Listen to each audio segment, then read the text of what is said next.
বিদায় দেহ ভাই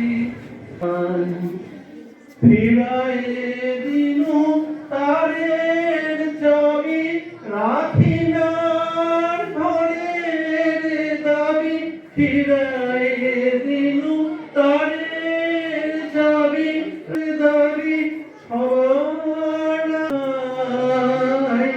চলে আমি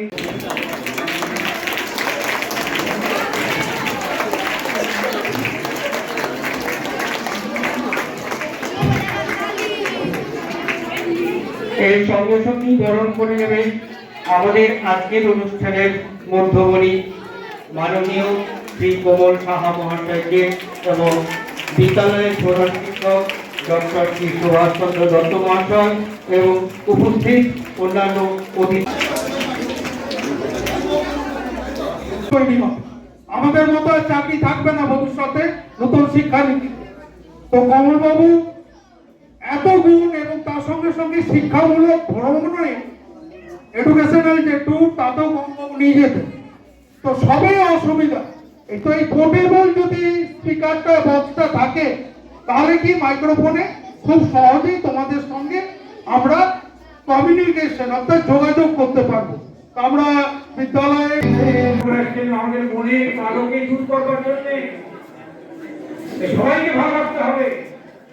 এই কবি বলছেন অপারে বসে ভালো আমি খুবই আপ্লুত, মানে এত মানে বড় একটা অনুষ্ঠান হবে আমি আশা করিনি। ছেলেদের যে অকুণ্ঠ ভালোবাসা পেয়েছি এবং আমার সহকর্মীদেরও যে ভালোবাসা পেয়েছি, সত্যিই আমি আপ্লুত। এবং আজকে যে আপনি আদর্শ জীবন বিজ্ঞানের শিক্ষক হিসাবে আপনি বিদ্যালয়ে কি কি দায়িত্ব পালন করেছেন যদি একটু সংক্ষেপে বলেন। আমি 11ই ডিসেম্বর 2014 সালে এখানে এসেছি, জয়েন করেছি এবং করার পরেই আমি 9, 10 উঁচু ক্লাসগুলো সবই নিয়েছি এবং আমি চেষ্টা করেছি যে ছেলেরা যাতে ভালো রেজাল্ট করে এবং আমার বলাই থাকতো যে তোমরা কিন্তু রেজাল্ট করবে, স্কুলের নাম উজ্জ্বল করবে এবং আমি পেয়েওছি। অনেকেই 99, 98 পর্যন্ত নাম্বার আমার হাত দিয়ে পেয়েছে। আশা করি তারা ভবিষ্যৎ কর্মজীবনেও সাফল্য লাভ করবে। ক্লাসে পড়ানো ছাড়া আর কি কি দায়িত্ব আপনি পালন করেছেন? ক্লাসে পড়ানো ছাড়া আমি mid day meal, library, educational tour এইগুলো এবং বিভিন্ন অনুষ্ঠানে যেটুকু করতে হয় আর কি সমস্ত সহযোগিতাগুলো করেছি।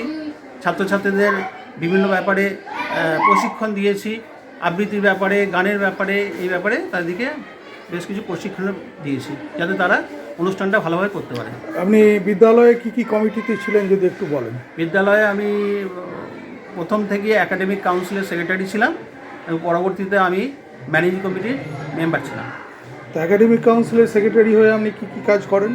একাডেমিক কাউন্সিলের সেক্রেটারি হয়ে পরীক্ষার যাবতীয় ব্যাপারগুলো, মানে পরীক্ষা কীভাবে সুষ্ঠুভাবে চালনা করা যায় এবং পড়ানোর ব্যাপারগুলো যাতে প্রত্যেকে ভালোভাবে পড়ে সেই ব্যাপারে প্রত্যেককে একটু সহযোগিতা করে প্রত্যেককে বলেছি এবং স্কুলের ডিসিপ্লিনগুলো এগুলো আমরা দেখার জন্য চেষ্টা করেছি। বিদ্যালয়ে মিড ডে মিল অর্থাৎ খাওয়া দাওয়ার ব্যাপারে আপনি কোনো সাহায্য করেছেন কখনো? মিড ডে মিলে যদিও আমি মিড ডে মিলের কমিটিতে প্রথমে ছিলাম এবং পরে আমি ছিলাম না, তবুও আমি মিড ডে মিল যখনই হতো, আমি বিশেষত যখনই মাংসটাংশগুলো হতো বা রাইস এইসবগুলো হতো তখন আমি দাঁড়িয়ে থেকে নিজে হাতে পরিবেশন করে খাইয়েছি। আচ্ছা, বিদ্যালয় পরিচালনা সমিতিতে আপনার ভূমিকা?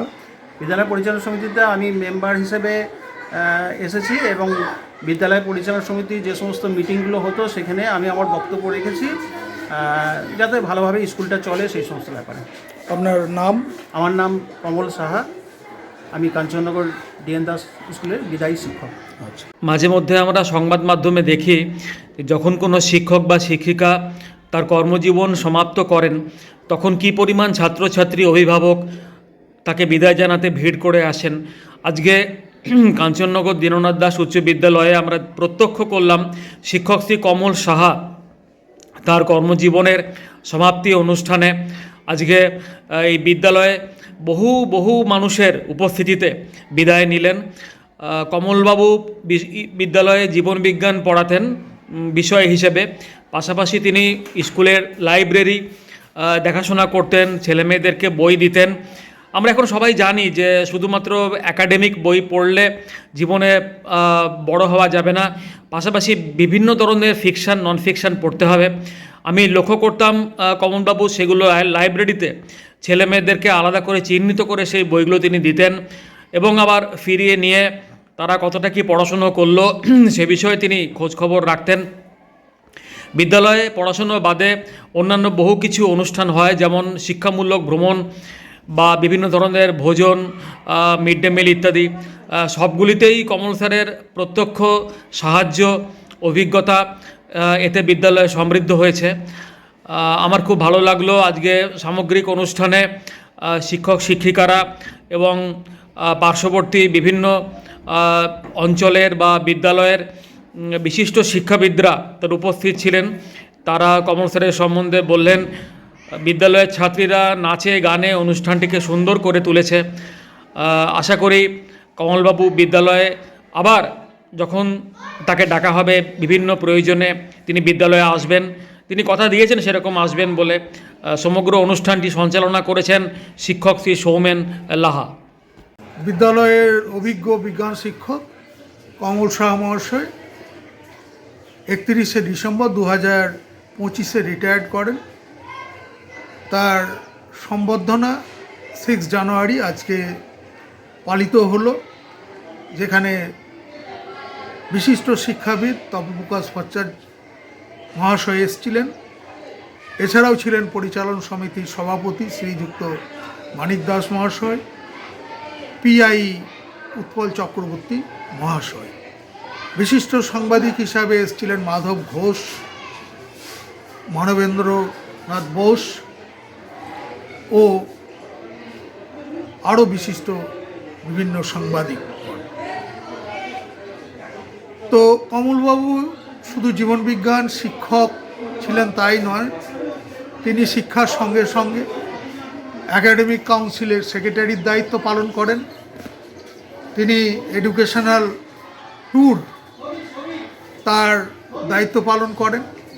তিনি ম্যানেজিং কমিটির মেম্বারের দায়িত্ব পালন করেন এবং বিদ্যালয়ের যে কোনো ধরনের সমস্যা তিনি অভিজ্ঞ বরিষ্ঠ শিক্ষক হিসাবে দায়িত্ব পালন করেছিলেন। শুধু তাই নয়, তিনি বিদ্যালয়ের যে খাওয়া দাওয়ার বিষয়টা, মিড ডে মিলের যখন গ্র্যান্ড ফিস্ট হয় সে ব্যাপারেও তিনি দায়িত্ব পালন করেন। তো এই রকম শিক্ষক আজ বিদ্যালয় থেকে চলে যাওয়ার জন্য বিদ্যালয়ের তো ক্ষতি হবেই, যদিও উনি আসবো বলেছেন প্রতি মুহূর্তে যে কোনো দিন, তবুও যাবার দিন তিনি যে শিক্ষানীতি, জাতীয় শিক্ষানীতি, তাতে তার যে শিক্ষা, ক্লাসের শিক্ষা বাইরে ছড়িয়ে পড়ুক সেই জন্য তিনি বিদ্যালয়কে মাইক্রোফোন উইথ বক্স দেন। তো আমরা এই সমস্ত দিক থেকে কমলবাবুকে আজ সম্বর্ধনা দিয়ে সত্যি কথা বলতে আমরা ভারাক্রান্ত। এরকম তার শিক্ষক আদর্শ, তিনি রিটায়ার্ড করার পরও যেন তার কর্মজীবন সুখের হয় এবং পারিবারিকভাবে সুখী হন, এই কামনা করে আমি ধন্যবাদ জানাচ্ছি সমস্ত মিডিয়াকে। আমি ডক্টর সুভাষচন্দ্র দত্ত, প্রধান শিক্ষক, Kanchannagar DN Das high school.